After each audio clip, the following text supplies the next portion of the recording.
Millions of people never open the Bible, but Christians are an open book to them. Do they get the message from us of a saving, keeping Jesus? Christ's ambassadors need credentials. As laborers in the harvest fields of the Lord, there is one thing in particular we must be vigilant about. The guard at the door of the heart is called humility. If humility is off duty, the enemy can enter. In the days of ancient Israel, if a man was killed, even accidentally, his relatives had to avenge his death by slaying a man from the killer's family. The blood feud was a merciless, wicked practice which could go on between families for generations.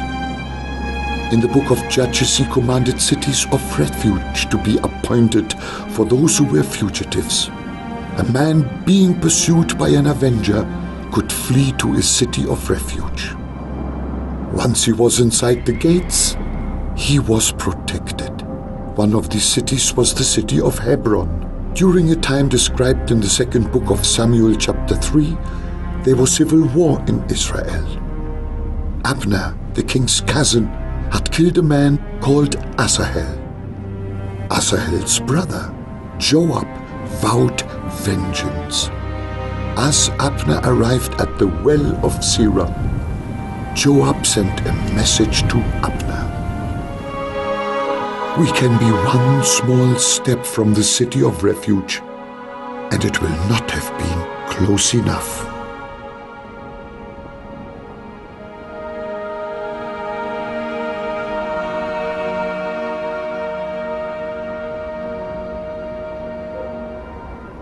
This grim story pictures the danger we are all in. Satan is working flat out to bring about your downfall. His first job is to give you a false sense of strength, to let you feel you can never fall. The devil is a full-time professional opponent with thousands of years of experience.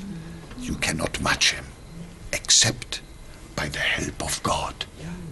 You need the spirit of discernment.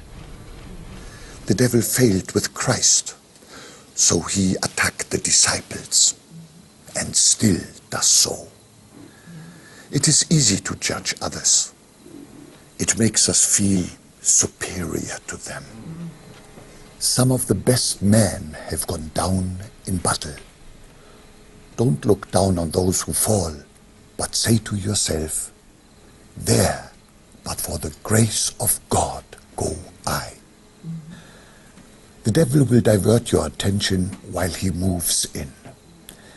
We may lead the battle at the church front, but leave our flank unguarded, too busy to watch and pray. The history of the church is full of examples. Leading bishops were so zealous for true doctrine that malice came into their hearts, and the angel of compassion flew away. Perhaps we are preoccupied with territorial spirits up in the clouds, ordering them away from the rooftops, and we don't have time to guard our own heart's door.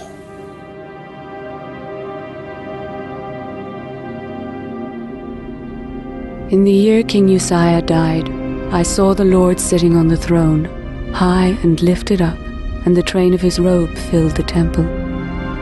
Above it stood seraphim. Each one had 6 wings. With 2 he covered his face, with 2 he covered his feet, and with 2 he flew. And one cried to another and said, Holy, holy, holy is the Lord of hosts. The whole earth is full of his glory. With 2 wings they covered their faces. Humility. This is a striking picture. Mighty seraphim hiding their own faces in modesty and crying out about the holiness of God. They were holy themselves, but they said nothing about their own holiness. They cried, "Holy, holy, holy is the Lord of hosts."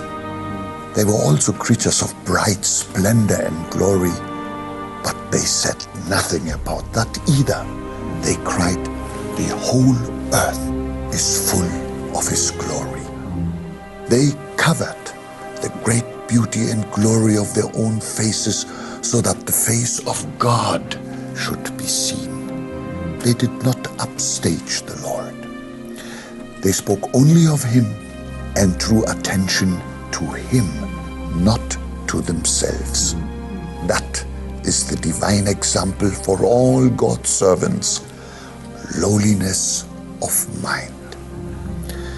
Jesus said of Himself that He was lowly in heart. We read, He humbled Himself. Therefore, God exalted Him to the highest place. Jesus rose to the highest dignity as the Son of God by accepting humiliation of the cross. His status was in obedience. Evil began with pride. Conceit, arrogance, and pride are abominable in the sight of God. If God's servants become egotists, showing off in their service, it disgusts God. Preaching the gospel is not a branch of show business. 3 Bible books say, God resists the proud. Lowliness has a high place with God. That doesn't mean we must try to be lower than we are. It is to realize that we have every reason to be humble in the sight of God. We become to Him as little children. He never asks of us anything except obedience. That is how Jesus was humble. He took upon Himself the form of a servant. There is a kind of humility which is wrong. Colossians 2 verse 18 and 23 refer to those who surrendered themselves in false humility to worship angels. The lowliness of a Christian is always noble and never shameful and abject. We don't crouch before God and call ourselves worms. God doesn't want His children to be worms. The seraphim were self-effacing. They never spoke of themselves. It is natural to want to be appreciated, but seeking for admiration is another thing, especially doing God's work. We can only do what God gives us the power to do. God alone is worthy of praise.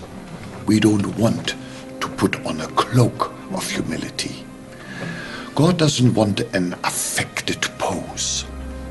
The Pharisees walked with a bowed head as a sign of humility. They prayed, gave alms, and fasted.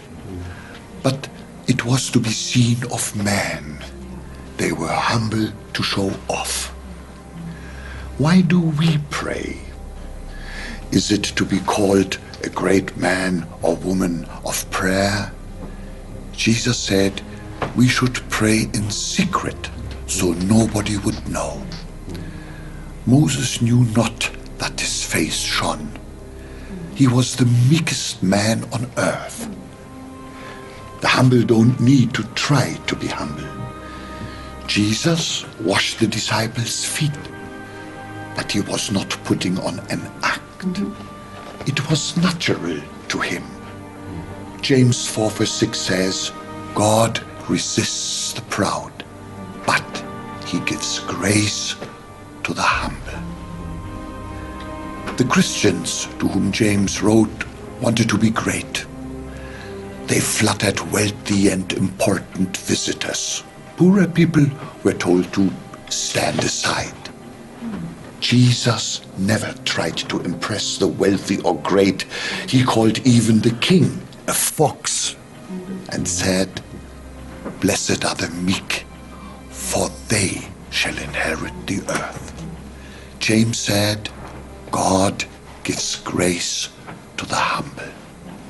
Greatness is measured by humility, not by human glory.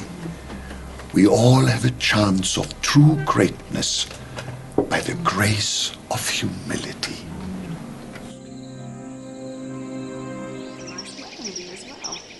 Our Father hears us when we are in tune with the key note of His purposes.